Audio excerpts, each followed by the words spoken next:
All right.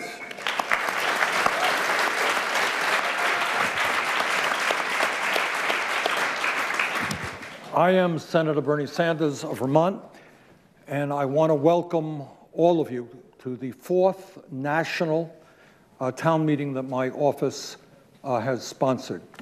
Our first one dealt with the need to make sure that health care is a right in this country, not a privilege, through a Medicare for All system. Our second town meeting dealt with the grotesque levels of income and wealth inequality. Third town meeting dealt with foreign affairs and the Iran nuclear treaty. Tonight, we are dealing with what the scientific community tells us is the great crisis facing our planet and facing humanity, and that is climate change. Before I go any further, I want to thank the live audience, the folks in this room and the spillover room downstairs, for being with us at the Hart office building tonight. I want to thank the panelists who have come literally from all over the world to be with us tonight. And I want to thank the progressive online media outlets who are helping us live stream this event. And they are the Young Turks, Now This, Act TV, Attention, The Years Project, The Intercept, The Nation, and The Guardian. And interestingly enough, I want to thank two mainstream media outlets, CBS and CNN, for live streaming this as well. And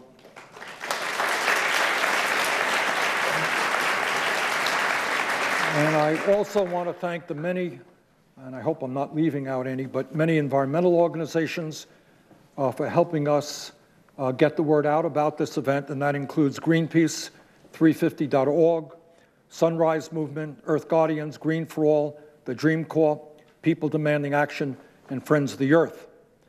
And finally, I want to thank all of you all over the country and, in fact, throughout the world who understand that it is absolutely imperative that we get our act together on this issue and that countries throughout the world stand up and take on the fossil fuel industry and transform our energy system away from fossil fuel. Let me just say a word about tonight, and I should mention that unlike commercial television, this event is not sponsored by ExxonMobil.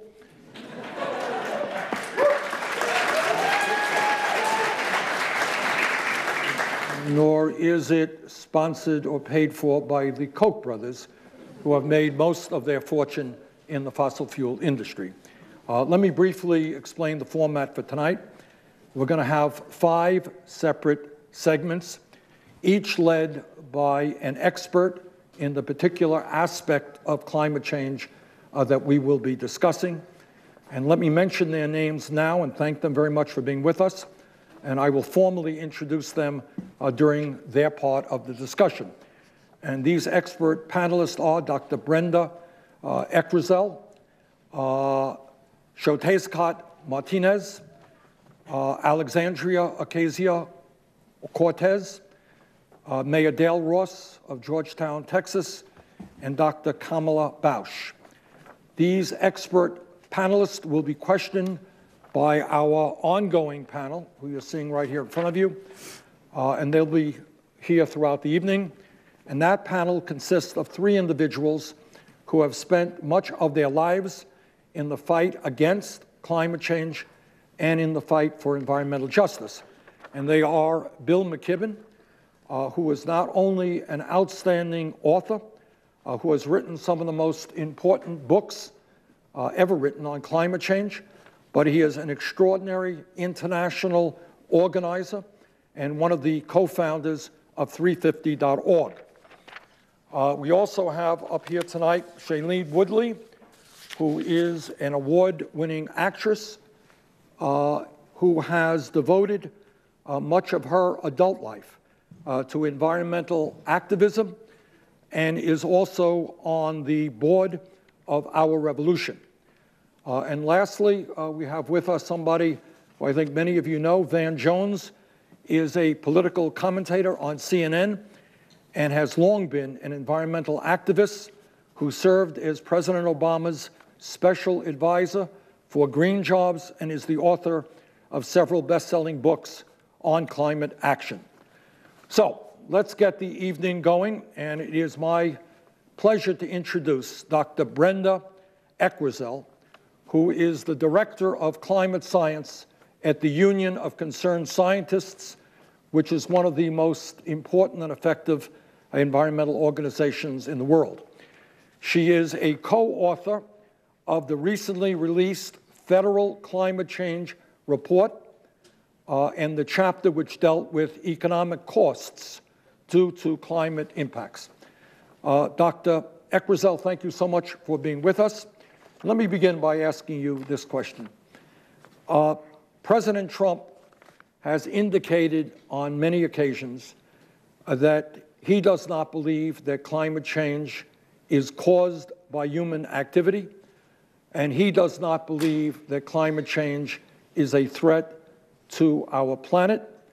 And on more than one occasion, he has described climate change as a hoax. Now remember, you're in the United States Capitol now. Here is the tough question. Are you ready? Is President Donald Trump right?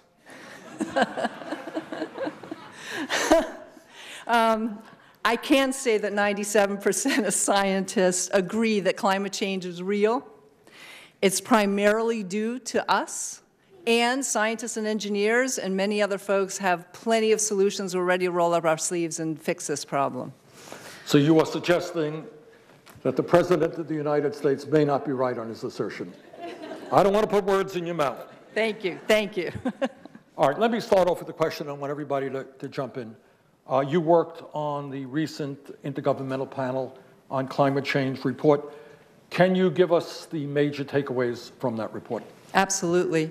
The main finding of the fourth National Climate Assessment is that climate change is not some problem in the distant future. It is here, it is now, and it's happening in every part of the country. The other aspect of the report is that we already know that we have had wildfires, drought, and hurricanes in 2017 and 2018 that exceeded the cost of $1 billion per event, per disaster. And some far exceeded those costs. For example, by $90 billion, $50 billion, and $125 billion for Hurricane Maria, Irma, and Harvey. So it's no surprise that in our chapter of the National Climate Assessment, we find that if carbon emissions continue unabated, that the U.S. could endure annual costs of over $100 billion in some sectors. However, if we did go on a low emissions pathway, we could reduce those damages to the U.S. by nearly half in the labor sector and by nearly 60% in the extreme heat mortality sector. Well, look, first of all, many thanks for being here. You know, I had the privilege just before we came of getting to sit down with 8 or 9 of the people who survived the fires in near Chico, in Paradise and Magalia and those other towns there in Butte County. That's what's happened at 1 degree Celsius global temperature rise. We're on path, even if people meet their Paris targets, for 3 or 3.5 degrees of temperature rise.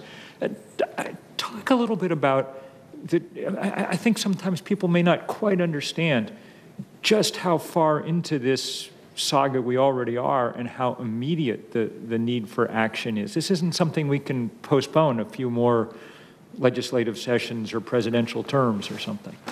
No, in fact, the Intergovernmental Panel on Climate Change special report on 1.5 degrees Celsius rise above pre-industrial is in direct result of the Paris Climate Agreement, because they said to the scientific community, what does that mean? What would it take for us to do that? as you say, the U.S., the world, we already have experienced 1 degree Celsius, and we see in the headlines a lot of the climate-influenced extreme events. Now, if we continue on the current path, we would hurdle past 1.5 degrees Celsius rise above pre-industrial by the middle of this century, and we would get to 22 degrees Celsius by 2065 or 2060 around. In order to bend that global emissions curve, it's transformative change, and we really only have a critical decade to a dozen years to change things and invest in the infrastructure that you'll hear about later and the new policies and options that are out there to really reduce global emissions. Can you come up with something to suck the carbon out of the air? You bring up a good point. One of the most famous is a tree.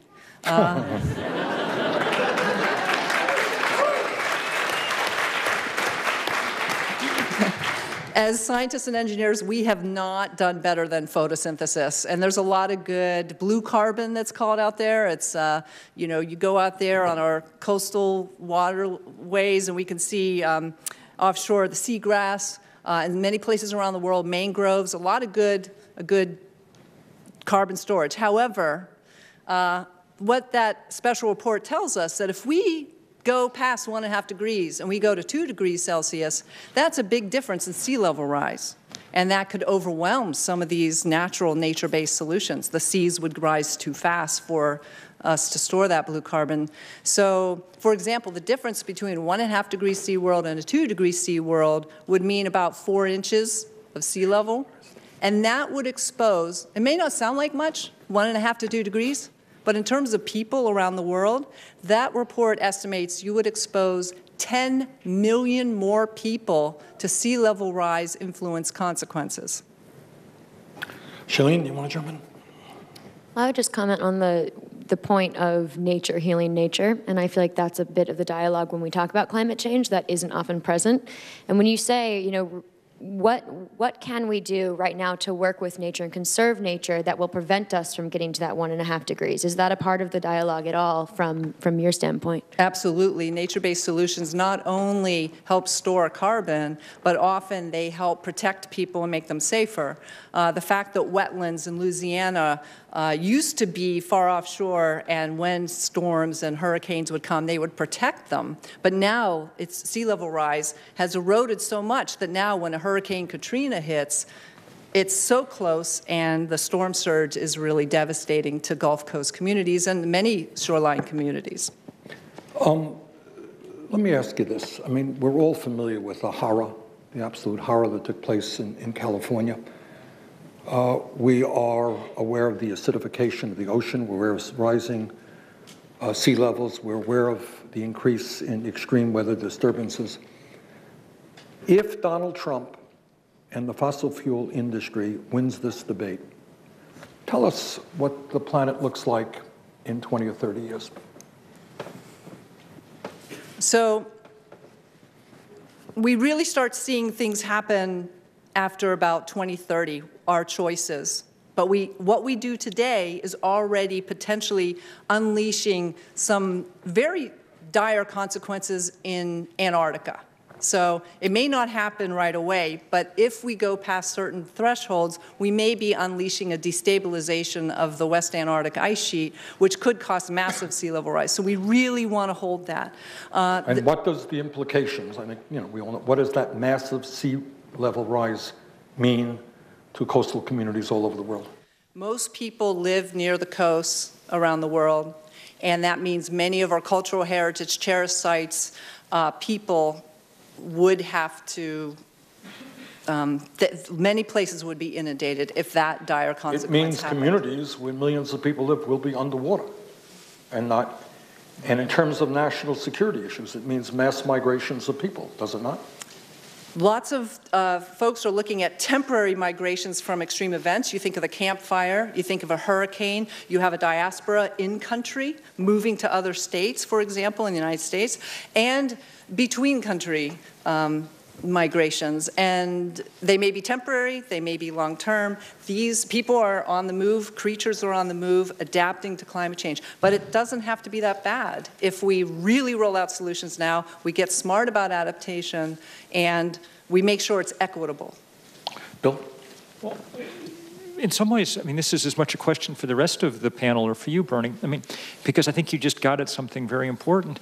The studies in the last couple of years have indicated that we can expect on current trajectories that we'll see 150, 200, 300 million climate migrants as the century goes on. Look at what's happened, you know, what the sort of spasm that it sent the politics of the Western world into, to have 1 million people leave Syria and head out. I mean, how?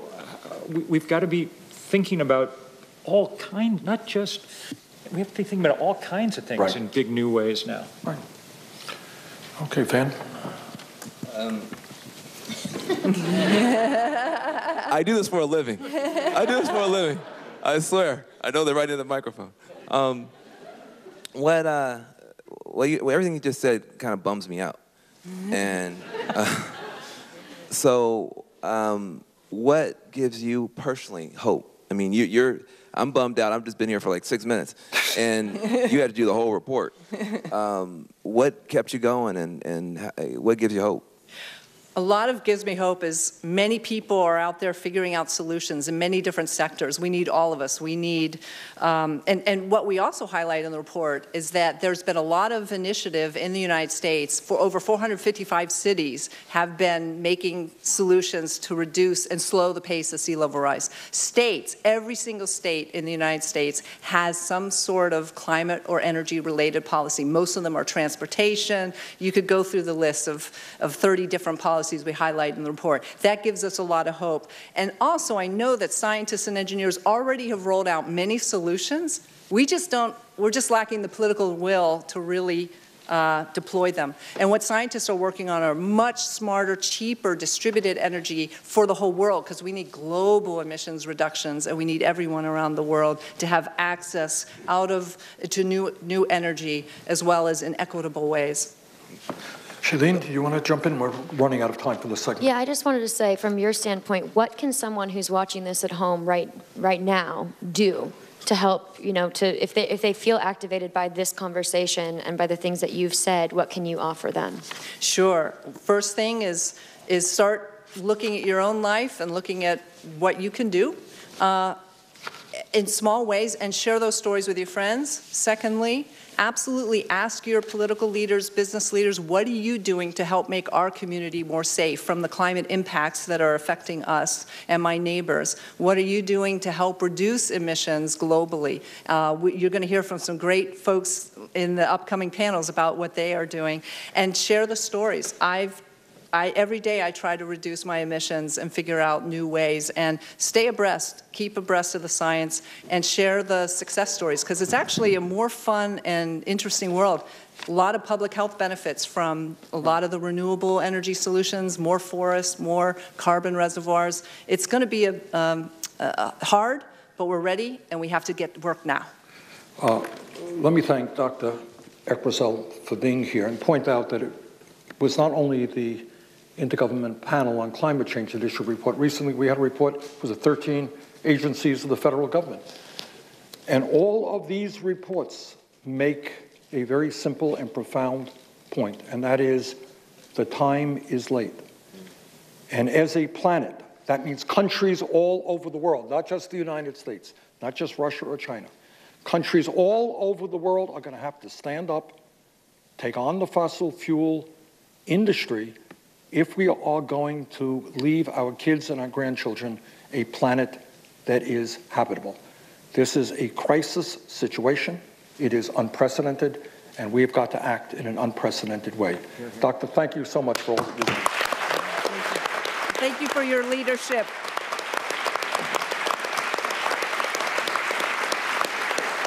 Anwar in Alaska, one of the great sites of energy in the world. This past December, Trump's administration opened our sacred lands to oil and gas development. 95% of the Arctic has already been open to oil. This is the last remaining 5%, and this is the heart of the Gwich'in people. Right now, we are on a sinking ship in Alaska. We have 33 coastal communities dealing with erosion. There's no ice to protect the land. When the water comes in, it would protect the land, but that's not there anymore, so it's eating at Alaska, and there's 33 coastal communities that are dealing with this. There's 2 communities that do have to leave. They have to move their communities. We have ticks, something I didn't even know what ticks were. Our animals have sores on them, and we still live off of them. So it's scary and it's concerning. The seismic testing that they're doing, they are going to be bringing in 53 90,000-pound vehicles into our sacred land. These are where our animals live. They're not concerned about the impacts that it's going to have on our animals or the Gwich'in way of life. And the Indigenous people's rights are being violated. We're not asking for anything. We're not asking for jobs. We're not asking for schools. We're simply asking to continue to live off of the animals that provided for us for thousands of years. I want my children to have a healthy ecosystem. People don't understand that this is a crisis. This is a humanitarian crisis, and we need to start speaking up for our children. Thank you. Of all of the generations out there who are helping us to lead the fight against climate change, it is clear that it is the young people who are in the forefront. And we are delighted to welcome Xotezcat Martinez, who currently serves as the youth director of Earth Guardians, a conservation organization dedicated to empowering young people. He is a grassroots activist who is rallying the American people to take a stand against the fossil fuel industry. Let me begin with a question, and that is, over the last 10 or so years, the fossil fuel industry has spent $1.7 billion, that's with a B, $1 billion on campaign contributions and lobbying expenditures. And I can tell you from firsthand knowledge, have been running all over this country, that in state after state where there are environmental initiatives on the ballot, the fossil fuel industry has been spending huge amounts of money trying to defeat those initiatives. Further, the vast majority of members of Congress, in fact, take contributions from the fossil fuel industry, and one of the leading families in this country, one of the wealthiest families in this country, are the Koch brothers, who spend many hundreds of millions of dollars trying to elect right-wing candidates, anti-climate change candidates, have made their fortune primarily through the fossil fuel industry. So my question to you is a pretty simple one. Given the enormous power of the oil, gas, and coal industry, how can the American people stand up to these powerful special interests and do what has to be done for our planet? Grateful to be here. Thank you for having me. Appreciate everybody on the panel. As you made it very clear that the fossil fuel industry is not only contaminating our water, polluting our air, making our community sick, but it is polluting our politics. And it has been for a very long time. And when I was a little kid, growing up, I continued to see that growing up in Colorado, where we experienced a lot of impacts from natural gas extraction, where members of our community are getting sick, where it's contaminating our water, where friends and family members of mine are now being put in greater and greater peril due to the expanding of this industry. This issue is less and less about, red or blue, because we see in our state where progressive Democrat politicians are claiming to be representatives of our future, of our people, claiming to care about climate change, claiming to care about clean jobs, when they're taking massive campaign contributions from the natural gas and the oil corporations. For me, it's been very clear that this isn't about, the left or right wing. This is about politicians that stand up and represent the best interests of our community, of our people, and those that are going to be backed by the fossil fuel corporations. And I think one thing that we've seen is that historically it has been politically risky to stand up to the fossil fuel powers as politicians. And I think that my generation is very different. That young people in the world today have a different understanding and perspective on the world because, yes, we are the future, and yes, we are at most at stake because of what is yet to come, but we are also here now. And I think that gives us the perspective of pushing the agenda so that it is politically risky to not stand up to the fossil fuel powers. Well, that's exactly where I wanted to start off with. What are you seeing? You get around the country. What kind of activities are you seeing your generation getting involved in that older generations are not? Definitely. I think one thing that I've seen very clearly is that our generation is more connected than any generation in the past has ever been. And that's for various reasons, right? Social media and information and technology that connects us as a global community, but also because of things like pipelines that are connecting communities in the tar sands in Alberta to communities in rural Nebraska. And you see that throughout the fight to end the Keystone XL pipeline, the Cowboy and Indian Alliance was an example of people from very, very different perspectives, different communities, different ways of life, different belief systems were connected by a threat to their way of life, to a threat to their water. So continuing to look at issues like Standing Rock, when you see the connectivity and the people that it inspired and brought together from walks of life all over the place, like this is something that is unifying us as a national community, as a global community, that people are beginning to recognize that this is bigger than any one of us because this is bigger than politics, this is bigger than the environment, this is bigger than just rising sea levels, this is about our way of life. You know, as you saw in the video that was just played, as you hear in the news frequently, like this is about people, this is about humans, this is about the fact that our generation, my little brother, my little sister, their future is threatened by a crisis that politicians have spent too much time, you know, separating it and making it a partisan issue, and really tainting, I think, what needs to be a unifying space. And I think climate change has the opportunity to bring people together from a space of hope, in a space of opportunity, in a space of solutions. That is, I think, what is going to connect and unite all people, because when we look at these fights, it's not just to protect clean water and to end these pipelines, but we see communities all over the place that need clean jobs, that need jobs that can really support an economy that is going to be thriving, you know, and that's, I think, the place where we can come together on this issue is building economic prosperity, is building a healthy, safe, sustainable planet for the next generation. Bill, did you want to jump in? Or Van, did you want to? I was going to say something similar to what you just said, Bernie, but I do feel that, you know, past paradigms surrounding climate change, there's a lot of fear involved, and people tend to retreat when they hear about it, or I'll just go live over here by myself and protect my family or make sure my community is safe. But we don't really have the luxury to do that anymore.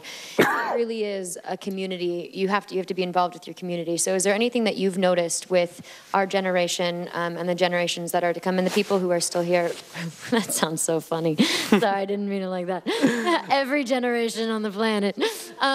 You know, how people are working together in a new way because of this new sense of connectivity? I think the narrative and the story that inspires people the most is when we communicate well that this has to come from a place of love. And I think that is something that people all across the board can connect and can relate to, because for me, when I think about why I've spent the last 12 years of my life, you know, I'm 18 and I started getting up onto a stage when I was 6 years old to talk about these issues. And, you know, when I think about the sacrifice and the time and the energy, it's not about a crisis or about an issue or a problem. It's about, you know, the moments and the magic and the places I've been and the culture and the music and the food and like everything beautiful about human existence, right? Those beautiful things, the memories, like the small things, right? And that is what we are fighting to defend. That is what is worth fighting to defend. That is worth setting aside what we disagree about, setting aside what separates us and what divides us, setting aside these different things in our system and our society that separate people, and that place of love and that place of understanding that this is the most important issue of our time because it connects every other issue. You know, if you care about gender equality, you know, some of the most recent studies, including Paul Hawken in The Drawdown, was talking about how one of the best ways to address our climate crisis was to educate women and advocate for their reproductive rights. That's a direct line of intersection between these two movements, because climate change is that thing, is that umbrella crisis, that it is more than what we have ever successfully communicated it to be. Let me speak to the older people here. All right? Let me see how you communicate with these older people. All right, let's see. Okay. Bill? Well, I completely get fear and hope and love, all those good things. But I think sometimes I channel my inner Bernie and just get pissed off too. And to go back to the question, I mean, you just lived through this thing in Colorado where the oil industry literally outspent community activists 40-1 in a successful effort to beat a bill, not that would have banned fracking, would merely have banned it in people's front yards and schoolyards and things. 40-1, they spent $40 million. One of the things that the Sunrise Movement has done so well is try to get politicians on the hook. Are you going to take money from the fossil fuel industry or are you not? Do you think, I mean, next time an election comes around, do you think this is an issue that moves young people? Do you think if they look at two politicians and one of them has some money that came in from Exxon and the other doesn't, that that's going to make a real difference in how people vote? I definitely think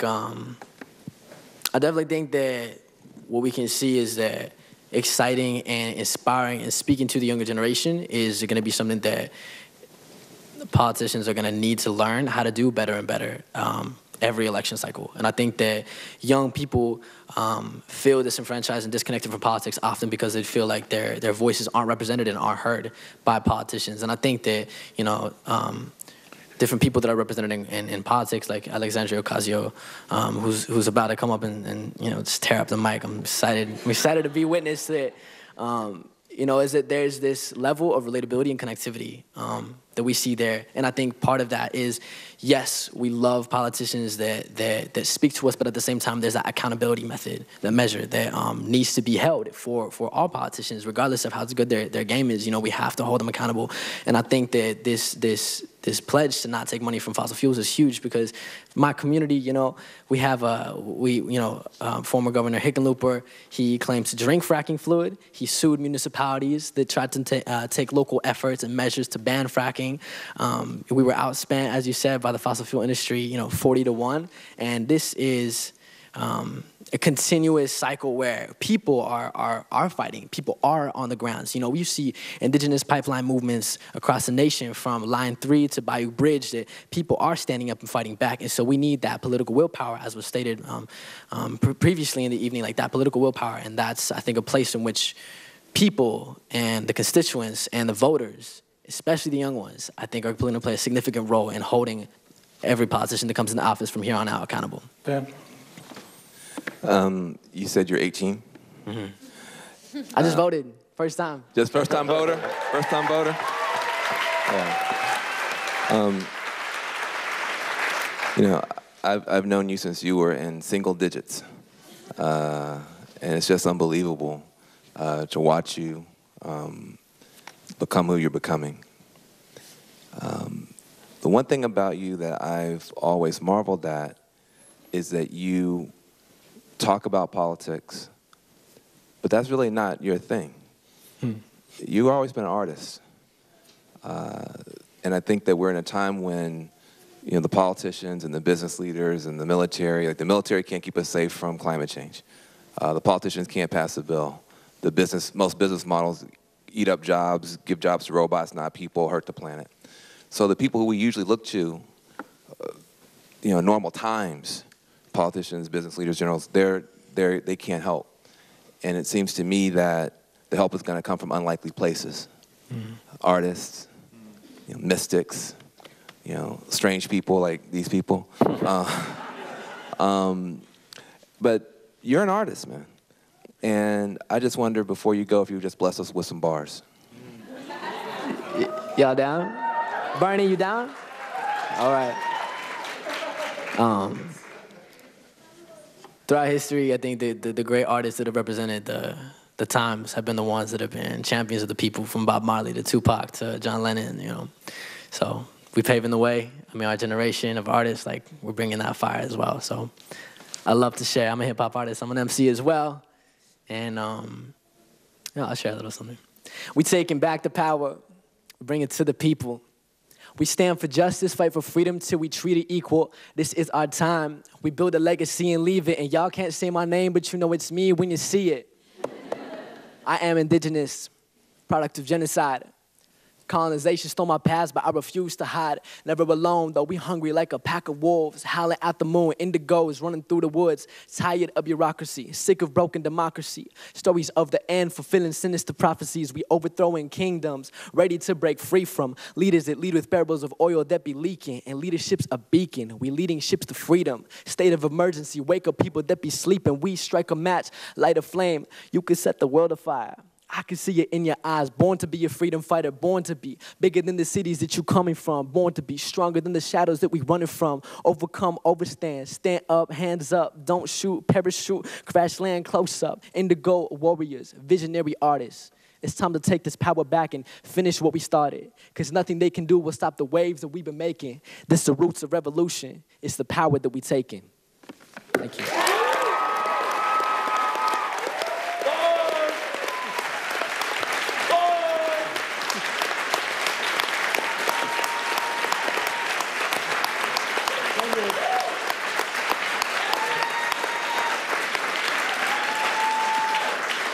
I think I can say, without fear of being wrong here, that this was a unique presentation in the halls of the United States Senate. All right. Thank you so much for being with us.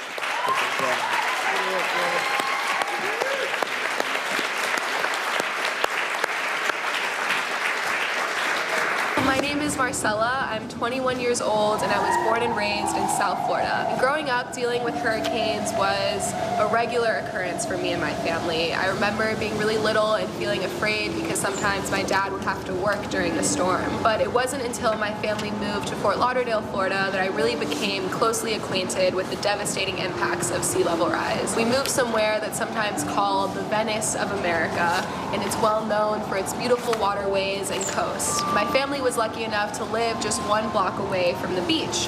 But when we moved, I started to notice that every time a storm would hit, the street in front of my apartment would flood. And sometimes it would flood even when it wasn't raining. Local businesses would have to put out sandbags to stop the water from coming into the shores. My parents would have to move the cars up to higher ground for parking. And it was this weird dystopia where regular people were being forced to become experts in the ocean's tidal patterns and sea level rise. So on really bad days, the entrance to my apartment building would be blocked off from flooding. At the time, I didn't know that any of this had to do with something called global climate change or sea level rise. I just knew that this was an everyday part of my family's life. Then I went to college and I learned that my personal experiences with flooding and with hurricanes were just warning signs of more drastic changes to come for Florida and for the rest of the world. Scientists predict that by the end of the century, South Florida and Fort Lauderdale could see up to 6 to 7 feet of flooding. And that would put 1 out of every 8 homes in Florida underwater. I love way more than 8 people in South Florida, and no one should have to live in fear of losing their families or their homes to rising seas. And that's why I'm fighting to stop climate change and create millions of good-paying jobs in the process.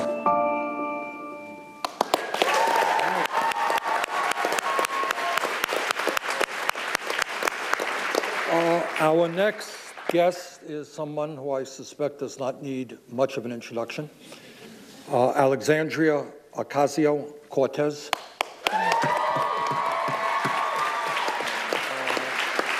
Is the Congresswoman-elect from New York's 14th Congressional District. She is a bold progressive fighting for a Green New Deal and for other legislation, not only in terms of the environment, but in all areas. They're going to protect ordinary people against the greed of big money. So Alexandria, we're delighted that you're joining us this evening. Let me start off with a pretty simple question. We have heard over and over again from the Trump administration and from fossil fuel economists that if we transform our energy system away from fossil fuel and we become more energy efficient and we move to wind and solar and other sustainable energy, what they are telling us is going to be a disaster for the economy. Is President Trump right? Now, it's a hard one. I want you to think about it before you respond.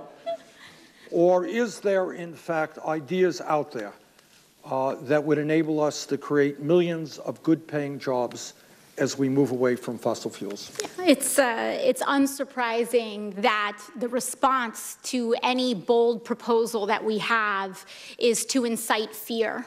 To incite fear of loss, to incite fear of others, to incite fear of our future.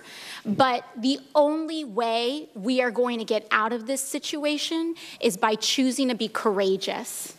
That's the only way we're going to get out of this. And first of all, it's just plain wrong. The idea that we're going to somehow lose economic activity, as a matter of fact, it's not just possible that we will create jobs and economic activity by transitioning to renewable energy, but it's inevitable that we are going to create jobs. It's inevitable that we're going to create industry. And it's inevitable that we can use the transition to 100% renewable energy as the vehicle to truly deliver and establish economic, social, and racial justice in the United States of America. That is our proposal, and that is what we are here to do, because in the depths of darkness, in the depths of despair, which what we last saw, when we think about where we were when the New Deal was established. We were a nation in depression, in Great Depression. We were a nation on the brink of war. We saw the rise of fascism creeping across in Europe. And no one would thought that a nation so poor, so scarce, and so in such dire straits as we were in that time could pursue such a bold economic agenda. But we chose to do it anyway. We had the courage to do it anyway. And that is what this moment demands of us right now. That's what we have to do. This is going to be the great society, the moonshot, the civil rights movement of our generation. That is the scale. That is the scale of the ambition that this movement is going to require.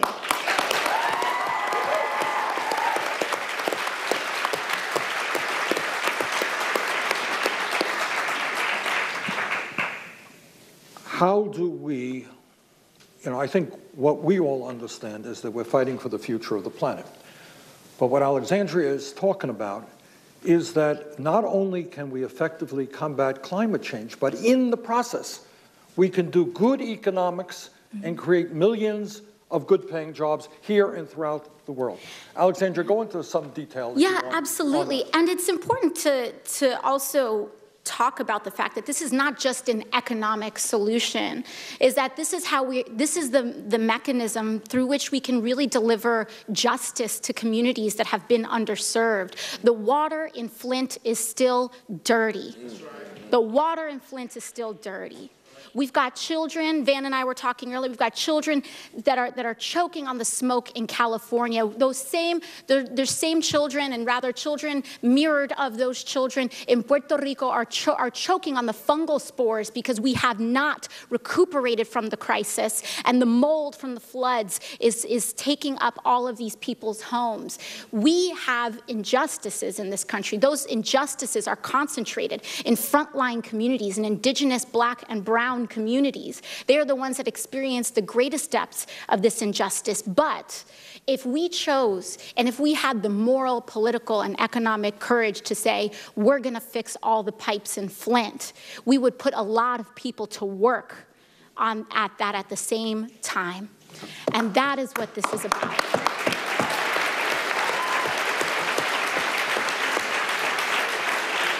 Van should ask the first question here, because Van literally wrote the book 10 years ago on the kind of green collar economy and green jobs and things. Van? Well, first of all, it just brings tears to your eyes to hear you. It's just unbelievable. And, Bill and Bernie, myself, and a bunch of other people here, we tried to take this hill in 2008. A big part of Obama's agenda was essentially the Green New Deal. I had a job in the White House to try to implement it. Right wing came after me. I had to resign under fire. Then they came after Bill, and we couldn't get it done.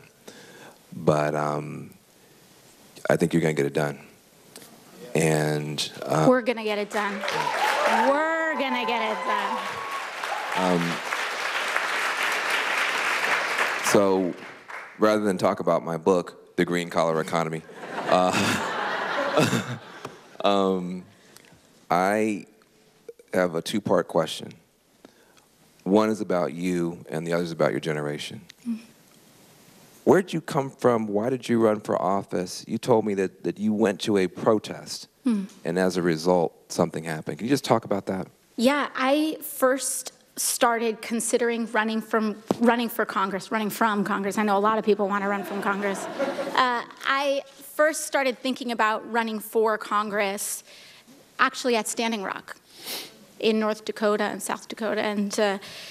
And it was really from that crucible of activism where I saw people putting their lives on the line and Native peoples putting everything they had on the line, not just for themselves, not just so that this country can honor the treaties that we have made, but for the entire water supply for the Midwest United States, that they're putting everything on the line for others, for people that they have never met and never known, but they did know that children were out there drinking that water, going to drink that water. And when I saw that, I knew that I had to do something more. And, you know, it wasn't even planned to be this way, but I guess it's kind of a poetry of history of sorts, that's where I started. And then the very first week, Sunrise, young people at Sunrise came up and asked me to join them in protest and to take that protest to the halls of Congress. And it's what needs to be done in this moment. Well, you know, the fact that you start as a protester and then you run for office against all odds, you win, and then join the rest of young people, you're still protesting even while you're in power. I think that idea of being both a movement leader and a politician, which I think Bernie Sanders is probably the best example of, is something I think is important. But the other thing I think about your politics that's interesting is your generation uses the term intersectionality, which I've had to look up, but it's, I think, we used to call it the Rainbow Coalition back in the 80s and 90s, but you guys have taken it to a different level. Can you just talk about, we had a slogan 10 years ago, green jobs, not jails.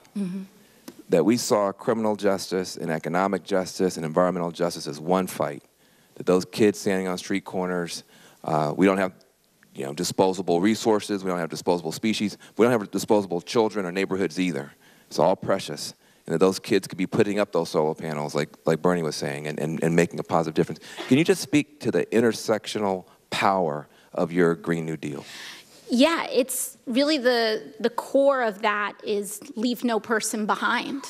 We cannot have a solution, we cannot move forward into our future unless every single American is considered part of that.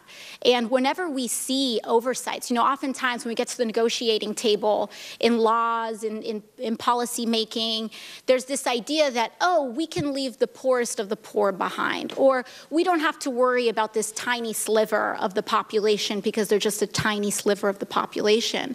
And what that eventually does is that it creates a crack.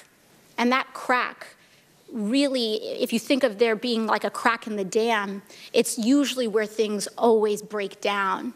And when we create policy the right way with integrity that honors everybody from the most vulnerable to the most powerful, when we acknowledge and see every person in this country, which is really what it's about, is that we have chosen not to see people in this country.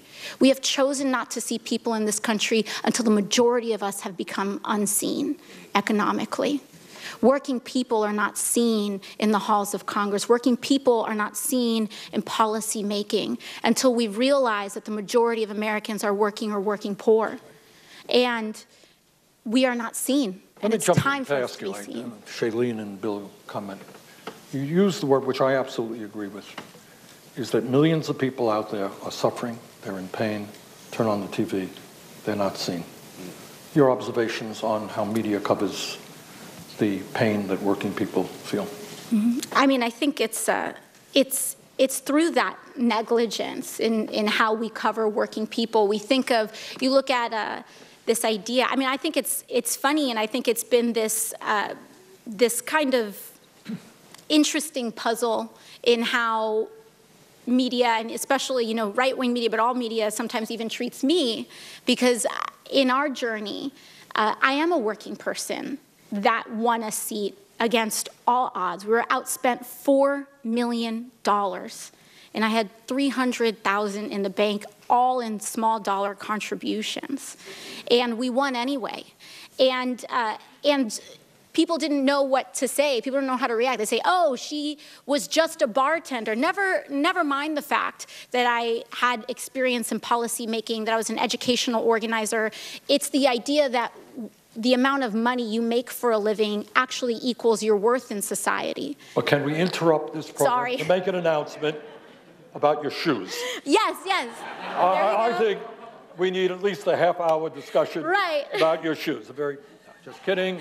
And the same day as this, but it's a funny note, but the exact same day as the Trump administration's climate report, which they tried to bury, which they tried to air a month early, the day after Thanksgiving, that same day they spent in prime time talking about my shoes. And that is what I talk about when I say being unseen, is that they won't even bring it up. They don't bring up the percentage of Americans that make less than $40,000 or $50,000 a year.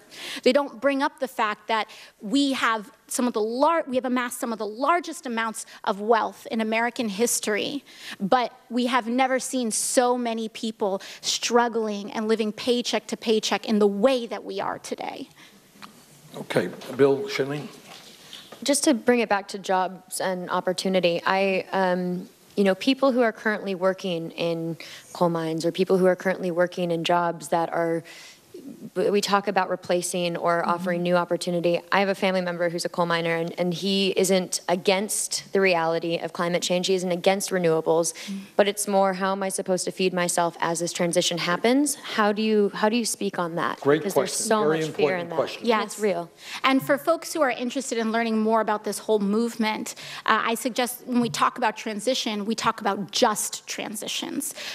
Transitions to renewable energy that also provide justice to all communities that are impacted, whether they are people that need to leave their homes on the shores of Puerto Rico, whether they are coal miners that feel like they may be transitioned out of a job. We need to have a just transition. That includes fully funding the pensions that all of these coal miners are due, of which they are being stripped. That means that we need to truly provide for those that are younger in their careers, truly provide educational opportunities in order for them to transition to renewable energy jobs as well.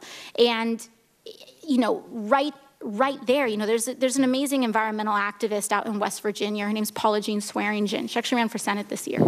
And she says, if another country came in and bombed our mountains and poisoned our water, we would go to war. And we cannot allow that level of disrespect of our people and of our land to continue. And again, when it comes to the economics of it, we can put so many people to work. We need to refit so many pipes. We need to relay roads. We need to rebuild schools. We need to invent technology that's never even been invented yet. There is no shortage of work to do, but we need to decide to do it. We need to say, we're going to do it. Bill? Well, first of all, just thank you so much. You've done the thing that politicians at their very best do, which is seize a moment when it appears. And the sight of you joining the Sunrise Movement young people in the Speaker's office to say time for change was a galvanizing moment. It took this fall, when we've had these one disaster after another and one huge report after another, and made them politically real in a sense, and so such gratitude. As we go forward with this Green New Deal, as I understand it, so I want to sort of just ask you sort of a little bit about the mechanics of things going forward. As I understand it, the plan is to have a committee and then take till 2020 to sort of figure out with a lot of input where we're going. And And so over the last 10 or 12 years, climate movements learned a lot of lessons about climate justice. In the Midwest, people have learned about how important stopping eminent domain for private gain would be. Across North America, we've learned how important tribal sovereignty is to these fights. Over and over and over, we've learned that a key lesson is not just to say we're going to do green jobs, it's going to say we have to stop new fossil fuel infrastructure, because if we keep digging the hole deeper at the same time that we're digging out of it, we never get out of it. So what's the sort of mechanism in your mind over the next couple of years for people to take those lessons and those concerns and help make them into this policy that maybe after the 2020 elections we'll be able to really do something with? Absolutely. Well, the good news is that we're not starting from scratch. There's so many people like Van, like Senator Merkley, who had established the select committee when he was in the House, a previous select committee. There's a lot of legislation that has been drafted to already start addressing some of these smaller issues, just transitions in coal, whether it's our energy infrastructure, whether it's battery, when we're looking at battery grids and so on. There's a lot of work that has already been done, but it needs to be consolidated and brought under the tent of a Green New Deal. And when we try to solve this issue piecemeal, we are not going to get it solved in time. That's why we are asking for this really great, ambitious, singular plan. And that is why, I believe that the progressive movement is the only movement that has answers right now. We're the only ones that are drawing from the lessons of history, from Franklin Delano Roosevelt, from some of the most ambitious projects that we have pursued in American history. And that truly, again, is the scale that it's going to take. So, I think that there's so much work that has been done, and there's some outlying questions, especially when it comes to investment in technologies. When we as a public choose to invest in private, when we as a public choose to invest in new technologies, we deserve a return on that investment.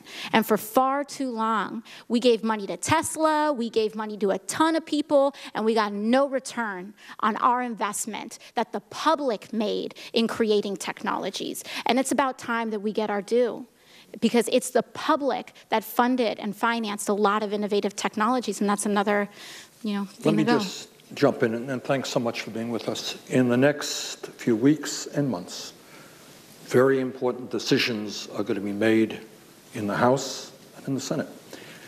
The truth of the matter is that the American people, in my view, understand the moral imperative of combating climate change for our kids and grandchildren, and they increasingly understand that we can create millions of jobs as we do that. So I would hope that everybody who has heard Alexandria tonight, she can't do it alone, the other good people in the House can't do it alone. We need millions of people to stand up and tell the Congress, hey, stop worrying about the fossil fuel industry. Start worrying about our kids and our grandchildren. Alexandria, thanks so much. The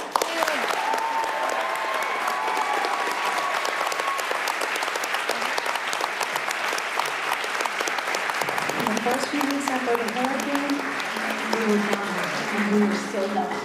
I've seen a lot of hurricanes Can I get up here with that? but not like Maria. You can hold it, Bernie. Tens of thousands of homes have been damaged or completely destroyed. Kids are not in school. You have no electricity. All the world scientists agree what happened. They all agree that the storms are worse because of climate change. Y el huracán María realmente lo volvió lo que era un problema humanitario crítico en casi una catástrofe humanitaria en la que 200,000 personas se han ido. The people, they feel forgotten, and neither the government and it's a sense of they don't care about us. Yeah, I think we did a fantastic job in Puerto Rico. What is there to be proud of? 2,975 dead? Especially with climate change, we have to be honest and understand that the world today is not where it was 50 years ago or 30 years. We're going to push for a switch to clean energy sources, and we have plenty of sun. Does it make any sense to simply rebuild the system the way it was? It is necessary for the island to take advantage of two of its great natural resources. That is the sun This is Isla del Sol. Take advantage of that, and take advantage of wind and sustainable energy.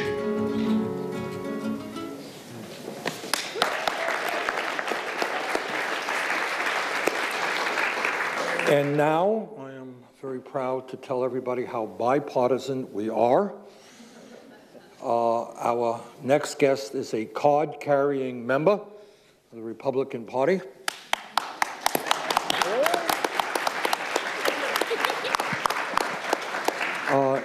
And he is Mayor Dale Ross of Georgetown, Texas, a community of some 70,000 residents. And Mayor Ross has rightfully achieved a great deal of national attention because he successfully, in his municipally owned utility, electric utility, transitioned his city to 100% renewable energy sources.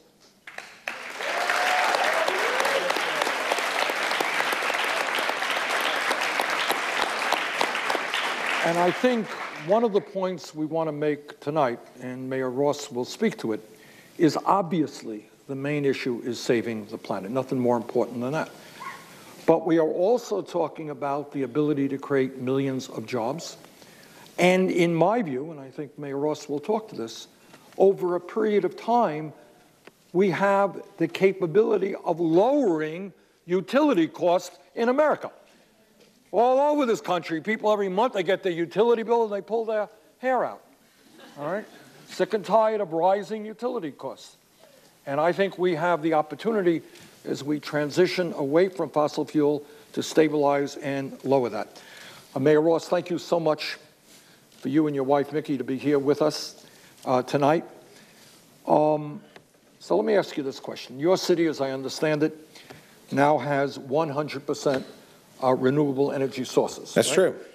And I would imagine that having moved away from fossil fuel, the electric bills in your community are soaring, and everyone is beating down the halls of City Hall in order to get you to go back to fossil fuels. Am I right? You are absolutely wrong. Oh, okay. Glad to hear that. No, the critics, I would hope that that's the case, but that's not what we did. We made our decision based on the facts. We went based on where the facts would be, and so what we wanted to do is achieve two things. One, we wanted to eliminate volatility in the short-term markets. Two, we wanted to have a electricity source that we could mitigate regulatory and governmental risk. And so when you have wind and solar, which are renewables and it's clean energy, there's not a whole lot that the federal government can screw up for you or the state government because there's not a whole lot to regulate. And what we were able to do is we were able to sign contracts for 20 and 25 years that our kilowatt per hour price does not increase over the terms of the 20 and 25-year contract. So if you assume normal inflation at 1.5% to 2%, what are we going to be looking at in 10 years? I think our rates will be considerably lower than those in surrounding communities. All right. So listen up, America. You may believe in climate change, you may not. But what this Republican mayor is telling you is if you want affordable electric bills, think hard about moving to sustainable energy. Okay, who wants to start it off? Dan? First of all, it's only recently that people would be shocked to hear this coming from a Republican. You know, as a guy that ran for president in 2008, he said climate change was real, caused by humans, cap and trade would fix it, it'd create millions of jobs. I miss that guy every day. His name's John McCain. John McCain ran as a climate champion and a climate hawk in your party just 10 years ago. It's the only thing that Obama and McCain never fought about, because they both agreed. I wonder, for you now, looking at the party, what are the best arguments that you are finding to bring your Republican sisters and brothers around because I'm tired of us just having a food fight about it. We're on Titanic going down, and we're just having a food fight. What arguments work for this new Republican Party? Yeah, I think the best argument is you have to be a fact-based decision maker. And so I trust the scientists in their field that can land a Mars rover 300 million miles from here versus somebody that really doesn't have any education or expertise in climate change. Now,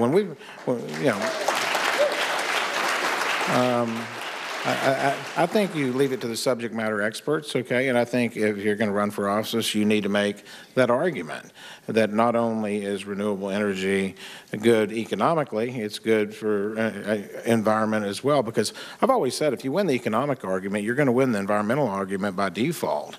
And I think the greatest hope is when you look out here and you see this audience and you see these young people, this is the future that I see, and with their help, we can get folks elected to office that knows that there can be both environmental benefits and economic benefits to going renewable energy. And I think you'll see the tide is changing. And let me tell you why the tide is changing. We are at a tipping point right now where it's all about cost. And coal cannot compete with wind and solar on cost. And no matter who says we're going to bring coal jobs back, if you hear that, that's absolutely not true, because they're not going to be able to compete in the market, and it's an open market. And so what we're looking at is we're looking at the tremendous job creation in wind and solar and renewables, because you got three kinds of renewables. You got wind, solar, and hydro. Hydro's out in Washington State, Oregon State, okay? And so if you look at Texas, we're #1 in wind, and we're #5 in solar, and we'll probably be #1 in solar in a couple of years as well. Our solar farm, it's pretty cool. It's a 2-mile array, and it tracks the sun in the morning. So as the sun rotates, the array, so that you can maximize the energy you're producing. Now, let me tell you what. It takes 3 people to run those 1.7 million solar panels on 1,250 acres. But up in Amarillo, where our wind farm is, there's 97 turbines. And those guys do maintenance day 1, and it takes them 30 days to get to turbine number 97. And the vast majority of the folks up there on that wind farm, they were in the oil patch. And they like this. It's better pay, it's cleaner work, and like a guy told me, he says, hey, I'm 35, I'm going to retire as a technician out here because I really like my work, and it's going to be there, I think, forever. Incredible. Have you found that you've had many conversations with various politicians across the country and other cities as well, using you as an example and asking questions on how they can emulate what you've created? Yeah, there's a city north of Dallas called Denton, and we're the first city in the state of Texas to be 100% renewable, currently the largest in the country. They're going to be the second in the state of Texas, and our folks in our utility have been working with them, and they understand the economics and they understand the long-term certainty, and they're going to go down that path just like we have. And I will say this, and Van and I were out in Hollywood. Yeah, I'm in Hollywood. Yeah. I've been in 4 movies last year, okay? Gore, Redford, Ross, you hear all that. And so, Shailene, now you got some competition here. You didn't know that. I'm just saying. But we were out there, and we gave a presentation, and I get back to Georgetown, and this is where there's green and green energy on the economic development side. I get a phone call from a billionaire who saw our presentation, and he says, I need to meet with you because he believes in rewarding cities that have really good environmental policies, and he's authorized me to spend up to $50 million in your city. And so I'm not going to name his name because we're currently figuring out a way to spend his $50 million. If we get in a bind, we're going to ask my wife, Mickey, how to spend $50 million, and we will have that figured out in, 2 weeks, I'm guessing. And so not only is it the right thing to do, it's economically the right thing to do, and it's the future, because you get into the moral and ethical discussion right now, and don't we have an obligation to leave the planet better for our kids and grandkids and great-grandkids?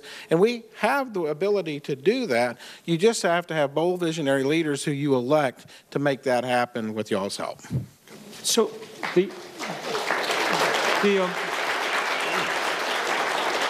one of the themes of this night has been this kind of generational transformation.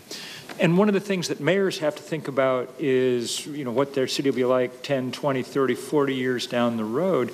Do you find that the fact that you've turned this into a clean city is an attraction for people, young people moving to your area, bringing new businesses, that kind of thing? I don't know if exclusively that's it, but it's part of it, and it certainly helps.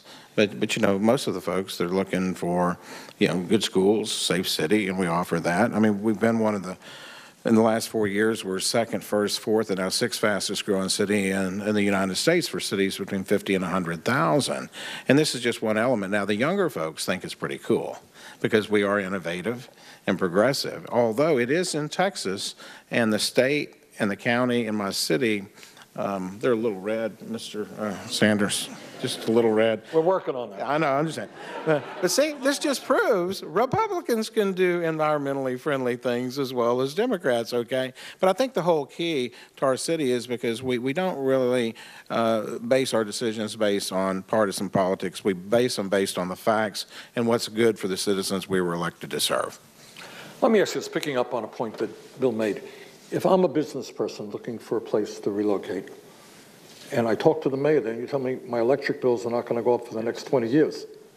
It sounds to me like that's pretty good inducement for me to come to your community. Yeah? Absolutely, especially if you happen to be if you are a data center, because typically the way the incentives work in cities is you can abate sales tax or real estate taxes. We have the third component, which is we can negotiate a downward price if you add a data center and you're going to be using an enormous amount of electricity, because this is a huge benefit to owning your own utility company. I mean, what we do is we transfer $4 to $5 million, sort of like a de facto excise tax. Over the last 10 years, we've transferred over $45 million from the enterprise fund to the general fund. The general fund pays for police, fire, libraries, roads, parks, rec, that kind of stuff. Let me ask you this political question, if you like. How do the people in the community feel about the fact that you're 100% sustainable and you're going to be flatlining your electric rates for the next 20 years? Yeah, initially it was a little bit of a challenge because we had to do a lot of explaining. I gave a lot of speeches. Our public relations department was out in the community and on our website. Initially there was a little resistance, but it's too good to be true, right? So it was too good to be true, though. There are all those doubting Thomases out there. And I just said, well, let's just take a look at it for a year, and you tell me if your utility bill goes up or not. And then let's take a look at it in the second year and tell me if you, and so through education and through giving a bunch of speeches, not only me but other folks in this city, people have supported it. And now that we've got not only national attention but international attention all across the globe, people take a sense of pride in it. And, you know, we still have that little segment that's not really happy about it because, you know, this is some kind of partisan, liberal, democratic, left-wing conspiracy policy of some sort. I don't know what the conspiracy is, but we're doing it for the wrong reasons, okay? But you didn't tell the people what city was the first in America. Oh, you know what? You forgot to tell them. Oh, let me tell you what. There is this senator, okay, whose last name happens to be Sanders. He's in my speeches because I always play trivia with the audience. Okay, who was the first city in the United States to be 100% renewable? And then I'll say, well, they were from Burlington, Vermont. And then I'm going, okay, who was the mayor at that time? And I'm coming in. He's currently a senator. Oh, Senator Sanders. But that was tremendous because, you know, the fact of the matter is this. Really, the cities and the counties are the ones that are tasked with providing electricity and utilities to their citizens. At the state level and federal level, not so much. Okay? Now, the federal level can help, and I'll tell you what's coming up in Congress in 2020. The renewable energy credits expire in 2020. But you notice the fossil fuel credits do not expire in 2020. You notice that the fossil fuel is a mature industry that doesn't need a boost up. The renewable energy is still a little bit on the young side. If any industry needs, and I'll make this deal, okay, do away with the renewable credits, but do away from the fossil fuels. Let's have a level playing field and see who wins.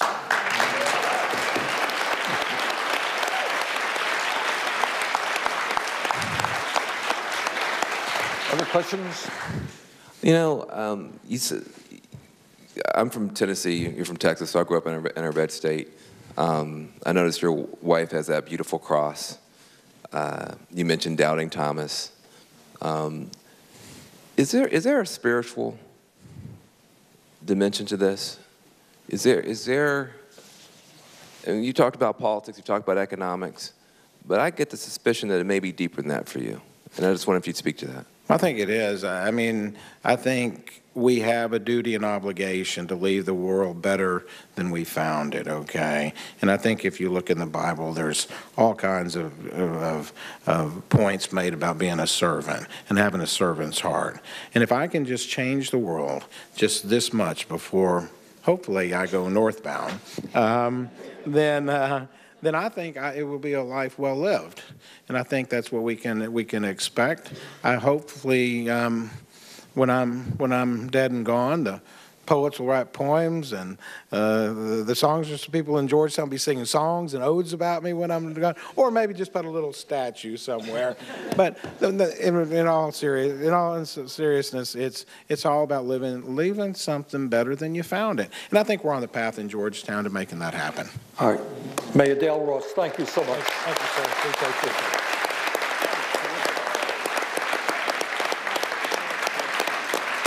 The globe faces an unprecedented crisis. The United Nations Intergovernmental Panel on Climate Change has informed us that we have 12 short years to bring this entire planet together to make a massive transformation of our energy system and global economy, and only 30 years to completely eliminate carbon pollution emissions. Critics will say that this is unrealistic, but it's actually already happening all over the world. While no country on Earth is where we need to be, there are countries who are moving in the right direction to take immediate and aggressive action to combat climate change. China certainly has significant political and environmental problems, but it has already installed a little bit more than double the total amount of solar as the United States, and recently became the biggest solar country in the world. China raised its 2020 solar target to 5 times the total amount of electricity that the United States produces from all sources. China has achieved this explosive growth by employing the largest renewable energy workforce in the world, 4.2 million people, which is nearly 40% of the total number of renewable workers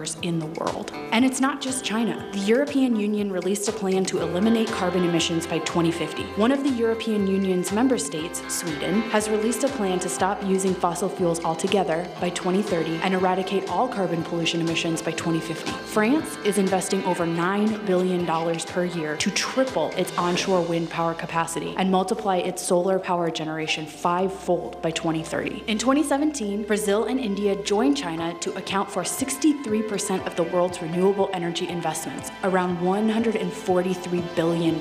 India is now producing the cheapest electricity in the world through solar and wind plants. This is a pivotal moment for the United States. We cannot continue to abandon our fellow humans all over the globe. We must lead the fight to cut carbon pollution emissions and create millions of jobs.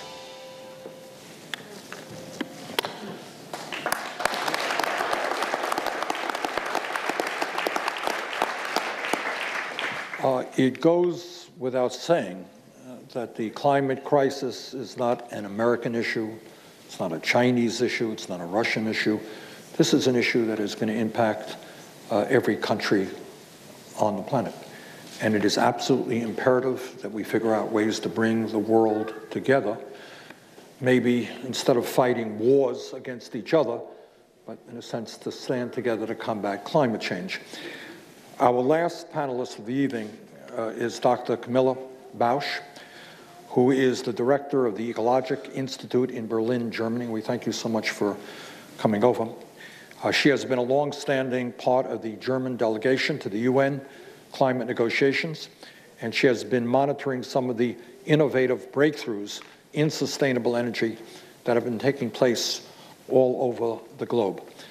Dr. Bausch, clearly, there are some bright spots in terms of breakthroughs in sustainable energy. We're producing energy in many parts of the world that are far less expensive than was previously the case. We're creating jobs in doing that. Can you talk a little bit about some of the breakthroughs that we are seeing and some of the really innovative things that countries around the world are doing? Thank you very much. It's an honor to be here. It's a pleasure to be here and join this wonderful panel. And of course, I had to come over from Germany, meaning I flew. And flying to an event which is on a climate crisis, I had to neutralize my emissions, and I dedicate my neutralization, which will be an investment in an incredibly efficient stove for a family in Nigeria, to Senator Sanders. So, having said this, I think when we think about innovation, when we think about the forward-looking approaches, we have to think different areas. We have to think bold policy, innovative policies. We have to think about innovative business practices. We have to think about innovative citizen action, and we have to think innovative forward-looking research. So let me give you a few examples from some areas, and then we can discuss some more. So one innovative, bold policy, which was innovated some time ago, but I think it was really a game changer, was the German feed-in tariff.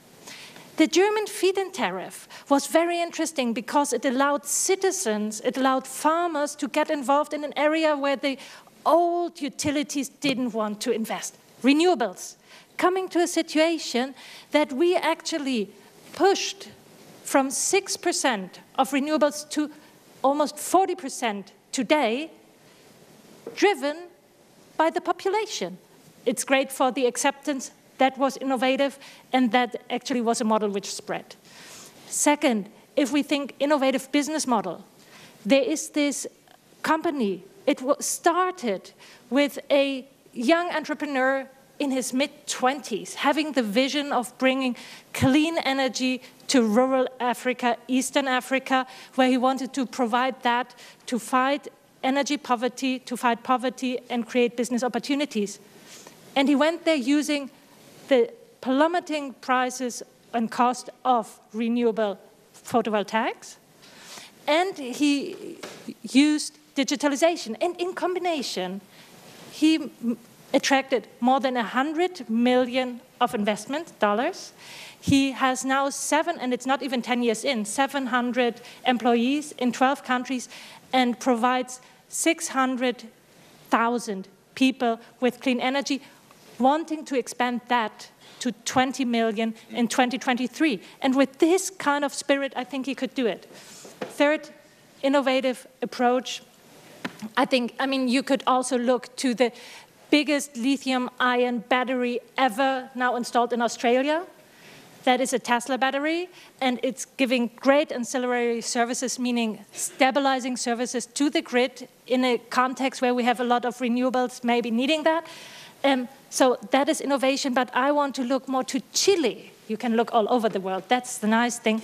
To Chile, they are innovative in that way that they turn around their policy. They were heavily coal and gas dependent, and then they had kind of a energy security dip when the imported gas wasn't delivered anymore. That's kind of painful. So they figured they have to change strategy, and they found they have a desert. Deserts are good for solar. And the nice thing is, you don't have a not in my backyard phenomenon there, a NIMBY phenomenon, because there is basically nobody. You can really spread out your solar. So that's what they now do. They really want to go strong in renewables. They have by now 40% renewables. They want to go 60% by 2035.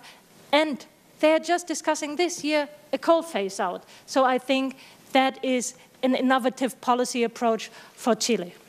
Let me begin the discussion by asking you, if we had sane leadership in the United States and around the world, if we were able to take on the power of the fossil fuel industry, from an energy point of view, what would the world look like? I want to see that world. I think it would look like very different, but I think we have to say we all have to become a bit saner than we are today. That means, how do we consume? What do we drive? So I think it's a back and forth between the people and the policymakers. Who do we vote for? So I think it's a back and forth. And in this future situation, let's think of a city, because I think it's very different if you're in a rural area or if you're in a city's area, the solutions are different. But if you think city, for example, our concept of mobility, will be very different than today. It's more about how do I get from here to there and less about my car, my parking lot, my. So you go into a sharing economy and they will be driven hopefully by electric mobility, and the electricity obviously comes from renewable sources.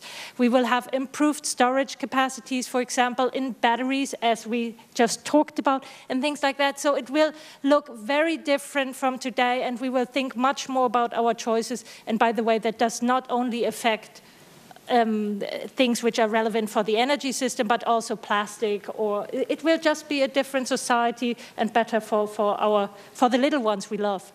Okay. Bill?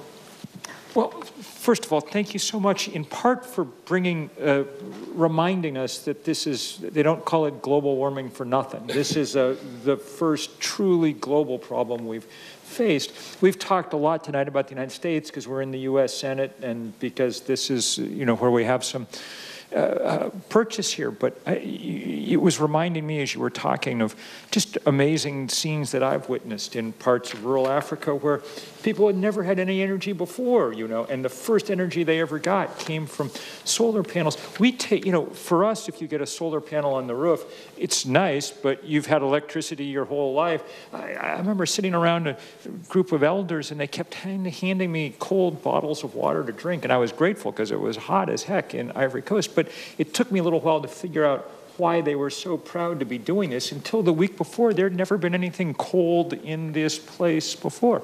Well, I mean, it's a miracle that you can point a sheet of glass at the sun and out the back comes light and cold and information. I mean, that's Hogwarts scale magic, And the fact that that we're not jumping on it as with everything we have is a sign of our own, well, I think mostly of the short-sightedness of the fossil fuel industry, which is why I was also glad that you talked about the Energiewende and the feed-in tariff and things. Talk a little bit about how the profits from renewable energy in Germany or elsewhere often flow to the citizens groups, associations, churches, things like that sponsor and own some of these installations, because I think that's an important part of making them acceptable. So first of all, the nice thing of the Energiewende in Germany is the citizens' involvement, the community involvement. So obviously they had different kind of choices they could make, either hand out the land and then allow them and get some rent on it, or even build themselves. So the models differed, but in any case, there were communities who said, okay, we tender the land or we tender the opportunity to build, and then you grant us a certain margin of your profit. And with that, they were able to finance, for example, the kindergarten or similar things. And overall, I think also the job creation in this decentralized system also helped the community. Overall, more than 300,000 jobs were created in Germany in the renewable sector. And if a farmer built on his own area, the windmill or so, he got the profit just for himself. So that was good for him. And overall, I think it was more than 1 million private citizens and small entrepreneurs being involved, and it's more than half of the new renewables were actually owned by citizens, farmers, the communities. Okay. Shailene? Just a small question about public perception and what you've witnessed, in your country, and how that shifted because of what was created and what is being created. People for the longest time were in love with solar PV. They just loved solar PV. Maybe because we are not so sunny. It's kind of the idea of the sun or something, I don't know. They loved solar PV. And that helped actually supporting a scheme which cost them money. Because at the initial phase, we had support solar energy with within the public scheme. The nice thing is that our trigger to wind and solar helped reduce the cost to where we are today. So I think that's our big contribution from Germany to climate protection. And now there is obviously also a debate how to go further. Still, I think the ownership, the public ownership helps, but it doesn't help with everything because not everybody owns. And then you have to change infrastructures. And then there are the grids to be built. And then you have public debates over where the grid to go. And so it doesn't come without challenges, I must admit. And some people say we want to have tourism, others say we want to have offshore wind farms. So how do you combine this? Can you combine this? I think the important thing is there to have the community be involved, be heard, and find a solution. Maybe it doesn't fit with everybody, and we have to think about the common good we are working towards, but involve them, let them be heard, and make it as good as it can be with the goal you have in mind. Ben? You seem pumped. So that's good, because we started off kind of bummed, and now it's just getting better and better, and you're kind of like global light bulb. So I think that's good. I also just want to brag a little bit that we are fighting here in the U.S. We did get beat in Washington State. The bad guys put in a bunch of money. Washington State beat us there, beat us in Colorado. But in Portland, the Coalition of Communities of Color got together and got everybody lined up, and they were able to pass a ballot measure to take $30 million from big box stores and put that into creating green jobs and solar panels and that type of stuff. Portland also dreams of the sun, apparently, just like the folks in Berlin. And it's a real victory. And it's a victory based on people coming together across different lines. And as like Alexandria was saying, nobody got left out. Nobody got thrown under the bus, and they were able to win. And I think one of the things that we forget is that this is cool stuff. I mean, the people who are doing this here and around the world are cool people. Having, a big fight, but also having a good time. Sometimes getting a chance to win. Sometimes getting a chance to meet famous movie stars. This is not a bad night for me. So can you talk a little bit about there's a politics of joy that I think is just in terms of public perception. Because you were at Standing Rock. Standing Rock created a whole boom of love and joy, and you seem to be a part of that. Can you just talk a little bit about this is a community of awesome, weird, wonderful people around the world that we get, and the door's open, anybody can join? Coming from a research institute, I feel honored to be awesome, weird, and what was the third thing? Wild. Anyway, I can tell you about a few moments of joy I had. And then you have the dips in between. So one moment of joy was in 2007. Why was that? We were in Bali. And Bali, we were negotiating in the UN climate negotiations. Where do we go towards a next international agreement?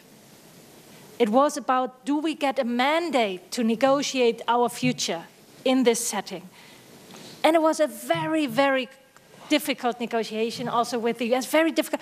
And at the end, we got the deal. We called it Bollywood because just, like in a good Hollywood movie, just before the end, we thought, oh God, it's gonna crash. And then we actually got it. And that was Bollywood. So that was a happy moment. But then you saw 2 years later when we wanted to sign the deal, and actually a lot had happened to bring the issue to the heads of state level. More than 100 heads of state came. And we had Copenhagen. The negotiations didn't come out as we wanted to. But then, just a few years later, a happy moment again, the Paris Agreement. So that is now the framework we as a world want to work under, work within, work towards. The Paris Agreement, meaning a global effort, a common global effort toward climate protection and adaptation in a solidarity system. So, and I could talk on, but I don't have time. Let me ask you this, as somebody who, has an understanding of what's going on the planet. Do you perceive that there is a growing sense of urgency about the need for a very aggressive response to climate change. Are these reports that you've been a part of making people in countries aware that, man, if we're going to save our country and this planet, we have to move and move very quickly and boldly? Are you sensing some of that? I think that we are starting to feel a lot of the impacts of a rising temperature. You see the coral reefs, you see the storms, you see the droughts. I talk to people in Germany who tell me in the forests that the German oak will actually have difficult times, and they are asking themselves what to plant today to harvest in 100 years, because we're going to have weather like in Spain, which might be nice, you know, in some respect, but anyway, not good for our trees. So I think that just makes it very immediate that we are living in a changing climate and that we have to react. That doesn't mirror yet in the action we need, but I think it's building up. And the good thing is, if you look at investments, 70% of the new capacity installed in 2017, 70% was renewable. And most of the money goes to renewables, outpacing both nuclear and coal. So I think they're good signs. Let me do this, because we're going to have to wrap up pretty soon. But Van, and I want everybody. I just want to say I'm a part of a group called Green for All. Not green for some, but greenforall.org. And part of our mission, our mandate is to say that, you know, solar panels don't put themselves up. Wind turbines don't manufacture themselves. New forests don't plant themselves. Everything that's good for the planet is a job, it's a contract, it's a business opportunity for somebody. So we can't fight pollution and poverty at the same time by taking the people who most need work and giving them a chance to do the work that most needs to get done, you know, repowering the country and the world in a clean and green way. And I just, you know, wanted to point that out, you know, that there's something can happen globally, that we can learn from each other and we can help each other. And, you know, the folks in the so-called slums and the folks in the so-called hood and the folks in the villages and the townships or whatever, that we all pretty much have the same problem. And we also, I think, have the same solution. And I just wanted to brag on Green for All and appreciate you. Shailene, parting thoughts about maybe what you learned tonight or what your thoughts are for the future? Yeah, I mean, I kind of want to echo what you said about joy and about hope. And, you know, it's so easy to to feel so much fear when we talk about climate change, because there is a lot of fear that is present. But there is so much work that is already being done, and so many people who are activated, and being here and knowing that, you know, however many people are streaming this online. And I guess I'm constantly in rooms in my world, in my industry, where people are now starting to talk about climate change, where 3 years ago when I would mention it, nobody had the, you know, wanted to listen, or nobody had questions to ask. And now people are eager and curious to learn. And what Alexandria said about courage, we're starting to see that more and more with this movement, because we're starting to see people go, wait, if we don't have a planet, nothing else matters. None of these other movements matter. Everything that I'm a part of doesn't matter. So I just feel very joyful right now, and I feel very excited, and we have a lot of work to do, but knowing that we're all going to do it together is just, oh, it's amazing.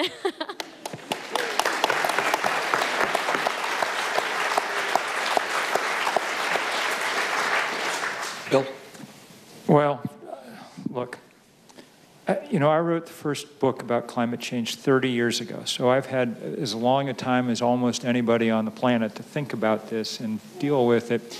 We could have seized this moment 30 years ago in this Congress. Jim Hansen, our greatest climate scientist, came and said, here's what's going to happen, let's get to work. We didn't seize the moment because the fossil fuel industry got in the way. 20 years ago, we were at Kyoto, the world coming together for the first time. We could have done it, but no, Exxon et al. Made sure that nothing happened. 10 years ago at Copenhagen, we could have used, as you said, Dr. Bausch, could have seized the moment there and nothing happened.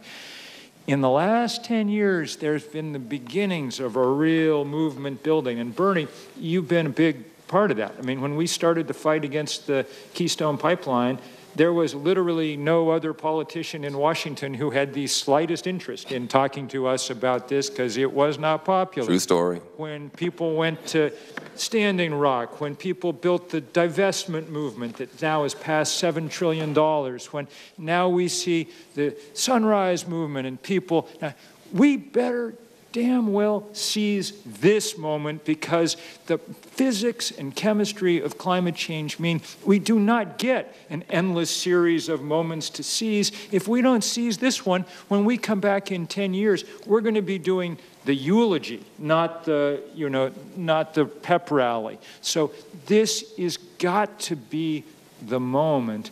And we're just so thankful for the energy here. I mean, I was asking Van earlier how many people watch CNN on a given night. Maybe on a good night, 700,000. We've got way more than that tuned into Climate News Network tonight, watching millions of people watching this around the country.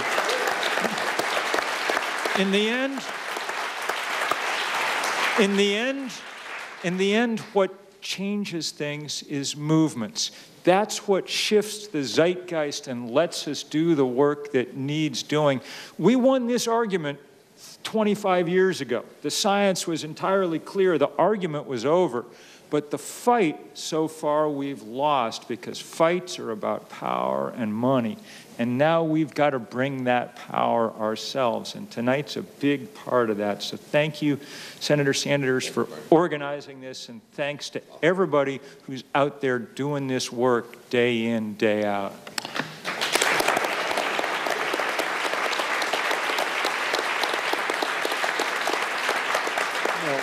Let me thank Dr. Bausch for being with us. Thank all of you for being here and the many people who are watching online. Look, we are living in a moment in history that has never existed before. The best minds in the world are telling us literally that we have 12 years, which is no time at all, to get our act together if we are going to leave our kids and grandchildren with a planet that is healthy and habitable. That's the bad news. But the good news, and I think Van raised that issue and Bill picked up on it, and Shailene as well, is that I want you to think for a moment. I don't want to be too utopian here, but think for a moment that instead of spending well over $1 trillion on weapons of destruction to figure out how we kill each other, think about making that investment in transforming our energy system. Think about how we can bring the entire world together in common cause.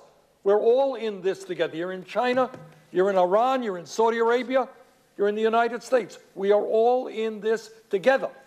And our job is to be bold, to think very big, and to go forward in a moral struggle that says that we will protect the well-being of my 7 grandchildren and all the children of the world.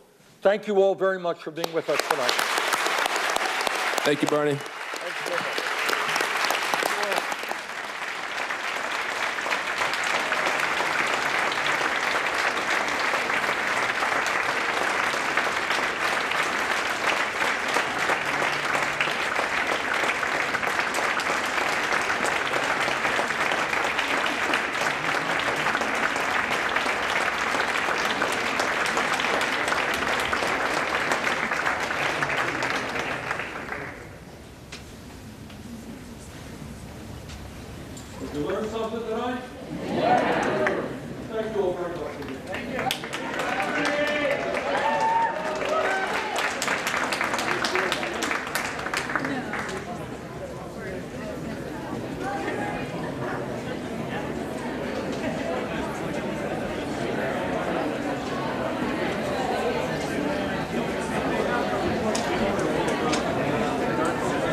silver lining out of the horrible experience that you guys went through. It is painfully, but I think maybe more than any other event that has woken up this country to what awaits us if we don't get our act together. That what we saw a few weeks ago is going to be commonplace. So, with that, thank you so much for coming, and we'll see you tomorrow. Thank you, Senator. Look forward to seeing you. All right. Yeah.